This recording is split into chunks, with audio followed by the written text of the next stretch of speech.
one thing you have to ask yourself is, we know that when the mud ball leaves here, it's going at 10 meters per second.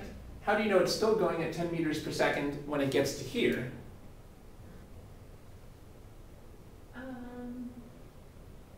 That's a good question. Yeah. Actually, it wouldn't be quite. I wonder if you were supposed to take that into account. Oh my goodness, this might be a lot harder than I thought. Let me take another look at this. It's too bad you don't have the answers. No. I don't, if that wouldn't change the second question, then I don't think it is, because I got the second question right. So The second question. I mean, I know that part B is 4 meters per second. Which is what we got here. Okay. So,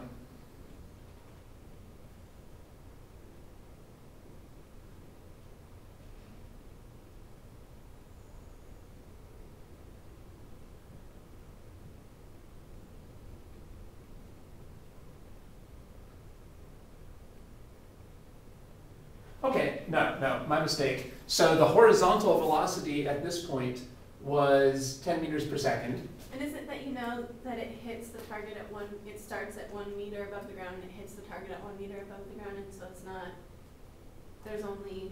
Well, the key is the horizontal velocity here was 10 meters per second. So the horizontal velocity of the mud ball here will still be 10 meters per second because there's no horizontal forces. Right. There's only vertical forces on the mud ball as it's flying from here to here. But there's no vertical change in the velocity because you know that it goes... Now there would be a vertical change, and when it leaves here, it's not moving vertically at all. What it's really going to look like is it's going to look like this a little bit, isn't it? It's going to start bending down. Except that the problem gives you that it starts at 1 meter above the ground, right? Or does it not?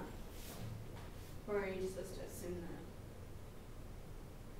Maybe you're supposed to assume that. Well, we know the target starts at 1 meter above the ground. Okay. But technically, we know that when something is flying through the air, it's going to tend to start moving down, right? Its path is going to look like this. So we know that this is going to end up with some downward velocity. However, that's just downward. All we really care about, all we were focusing on here was the horizontal momentum. So the horizontal momentum is going to be conserved. And the horizontal velocity is still going to be 10 meters per second over here. So it's going to contribute that 10 meters per second to the target. And we don't need to worry about its vertical movement. So we're ready for part C.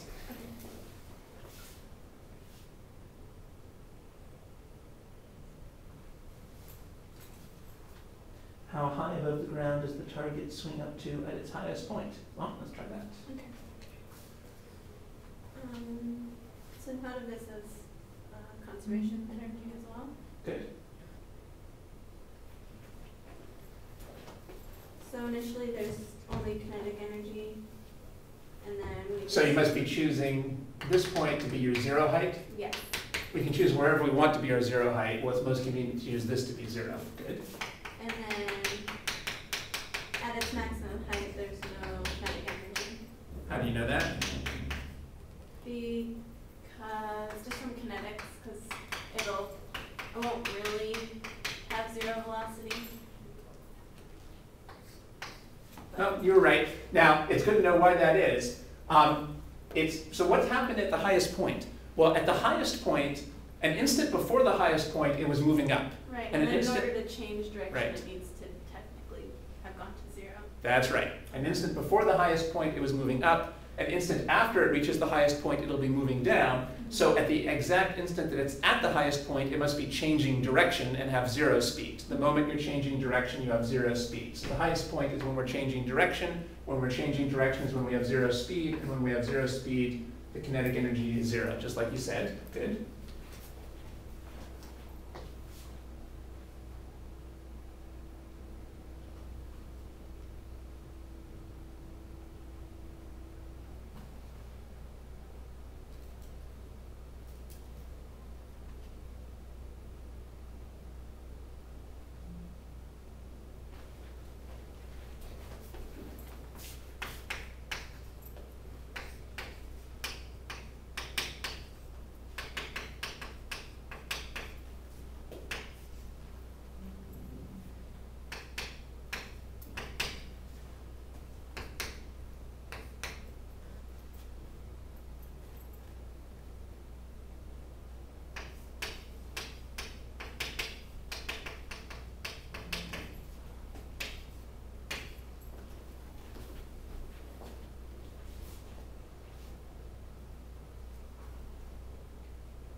So the combined mass is 5 kilograms. From the previous part, we know that the initial velocity here is at 4. Mm-hmm.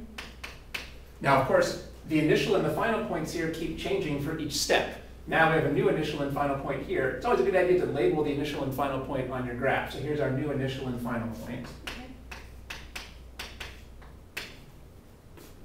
So this would be 16, 8, 40. What did you get as your answer? 4/5 of a meter. Or 0.8 meter.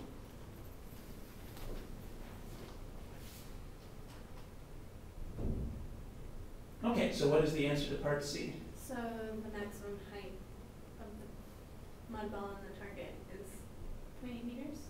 Now that would actually lose us a little bit of credit. Let's try, Oh, yeah. sorry, it's 1.8 meters. That's right. So it simplified your algebra to choose this as your zero height. Yeah, but then However, we have to go back and Then we got to go back and realize that what the question was asking us. The question was not asking us the vertical movement of the target, it's asking how high it ended up above the ground. The thing that would save you there is building more information into your sketch.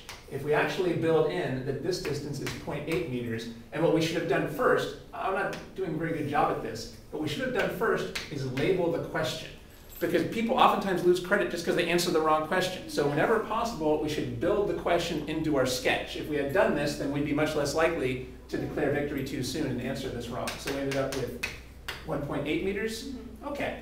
Now, how do we know that, again, now we're not using conservation of momentum anymore because this is no longer a brief process. This is not a brief process. This is something that's taking place over an interval, going from here to here. So we can't assume momentum is conserved.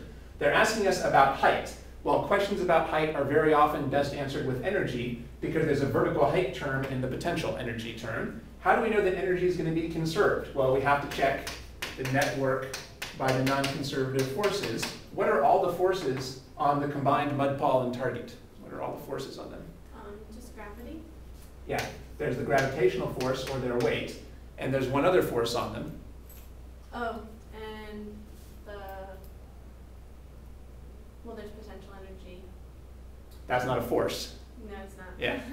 So we have the weight of the combined mud ball and target, and what's the other force on them besides gravity? There's a tension force. Yeah, there's the tension force from the rope. Mm-hmm. Now, is this conservative or non-conservative? It's conservative. So it's not going to contribute to changing the mechanical energy.